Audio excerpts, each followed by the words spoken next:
اس کا ایک نام شہر المواسات بھی ہے۔ یہ ہمدردی کا مہینہ ہے۔ ہمدردی تب ہو سکتی ہے جب درد پہچانا جائے۔ ہم درد وہی ہوتا ہے جو درد سے گزرا ہو۔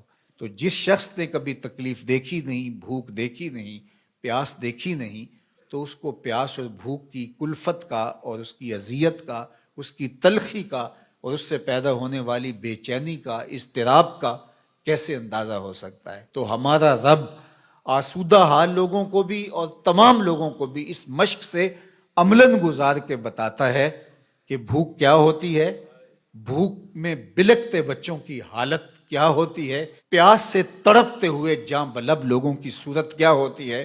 کل جب فلسطین میں تڑپتے ہوئے جاں بلب بچے بھوک اور پیاس سے العطش اور الجوع پکارتے ہوئے اپنی جان دیں تو تمہیں احساس ہو کہ بھوک کی تلخی کس قدر جان لیوا ہوتی ہے۔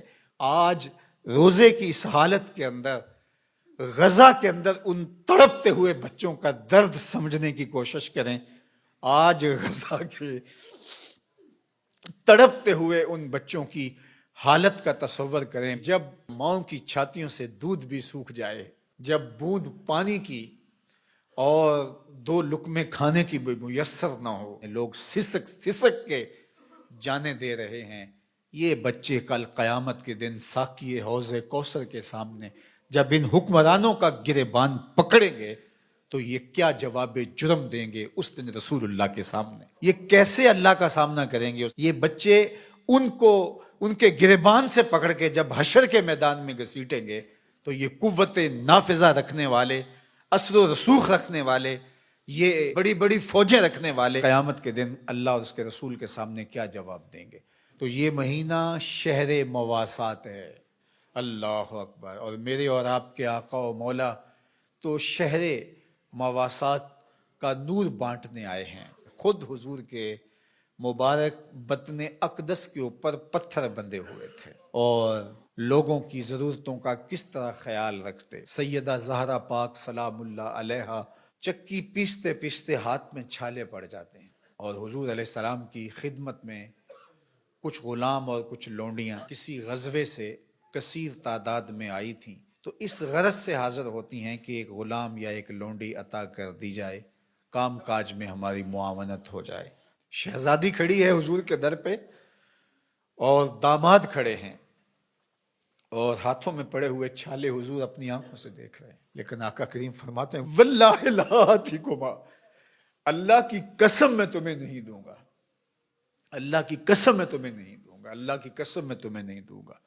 فرمایا میں تو ان غلاموں اور لونڈیوں کو بیچوں گا، اور اس سے جو رقم ملے گی، جو پیسے ملیں گے، بدر اور احد کے شہیدوں کے یتیموں کی کفالت کروں گا، مدینے کے مفلوق الحال لوگوں کی، بیواؤں کی، اراملہ کی، مساکین کی، یتامہ کی کفالت کروں گا۔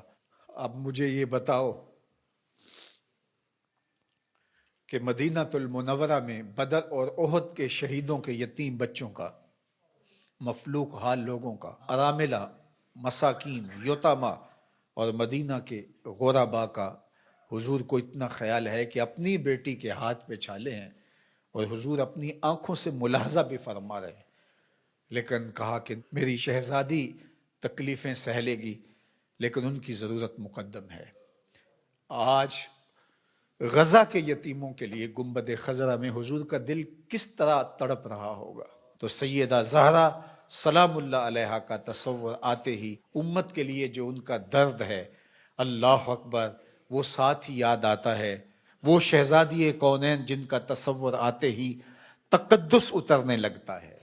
آج مخدرات اسلام سیدہ زہرا سلام اللہ علیہا کی بتائی ہوئی تعریف کے مطابق اپنے پردے کی حفاظت کریں، اور یہ امت غالب تبھی ہوگی جب یہ پردے میں سمٹ جائے گی، چاہے سجدے ہیں، چاہے رکوع ہیں، قیام ہیں، اونچے اونچے مینار ہیں مسجدوں کے، بڑے عالی شان گنبد ہیں، بڑی بڑی درس گاہیں ہیں، لیکن حیا کا جوہر لٹ گیا تو سمجھ لو کہ امت اپنا وجود کھو بیٹھی ہے۔ میں آپ سب کو کہتا ہوں کہ یہ جمعے، یہ نمازیں، یہ روزے، یہ رسمی طور پہ نہیں ہیں. ہمیں اب عملی طور پہ ایک اسلامی معاشرت کو تشکیل دینا ہوگا. ہمیں رویتاً اپنے آپ کو تبدیل کرنا ہوگا. میری آواز میری مائیں، میری بہنیں، میری بیٹیاں سن رہی ہیں. آپ کے نازک کندھوں کے اوپر یہ ذمہ داری ہے کہ آپ نے قوم سازی کا عمل کرنا ہے.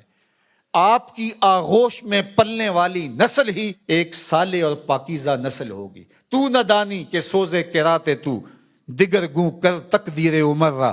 اقبال نے کہا میری بہن تو نہیں جانتی کہ جب تو قرآن سوز و گداز کے ساتھ پڑھتی ہے تو تیرے بھائی عمر کی تقدیر بدلتی.